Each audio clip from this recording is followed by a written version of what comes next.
Middle ઈસ્ટમાં ચાલી રહેલા યુદ્ધ અને ઉર્જા સંકટને કારણે સોશિયલ મીડિયા પર લોકડાઉન લાગુ થવાની અફવાએ જોર પકડી રહી હતી।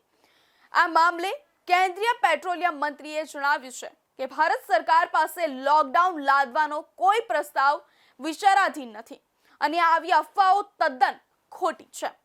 મંત્રીએ જણાવ્યું કે અત્યારની વૈશ્વિક પરિસ્થિતિ તણાવપૂર્ણ છે, પરંતુ નાગરિકોએ ગભરાવાની કે પેનિક થવાની જરૂર નથી।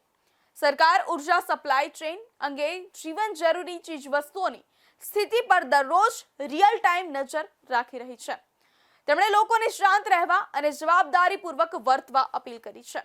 સરકારે પેટ્રોલ પરની એક્સાઇઝ ડ્યુટી ₹13 થી ઘટાડીને ₹3 અને ડીઝલ પર શૂન્ય કરી દીધી છે, જેથી આંતરરાષ્ટ્રીય બજારમાં ક્રૂડ મોંઘું થવા છતાં ભારતમાં ભાવ વધારો અટકાવી શકાય।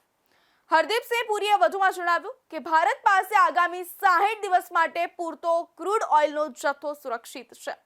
ઈરાન યુદ્ધને કારણે સપ્લાય પ્રભાવિત થઈ હોવા છતાં અન્ય સ્ત્રોતો દ્વારા પુરવઠો સુનિશ્ચિત કરવામાં આવ્યો છે। વડાપ્રધાન મોદીના નેતૃત્વમાં સરકાર કોઈ પણ પડકારજનક સ્થિતિને પહોંચી વળવા તૈયાર છે।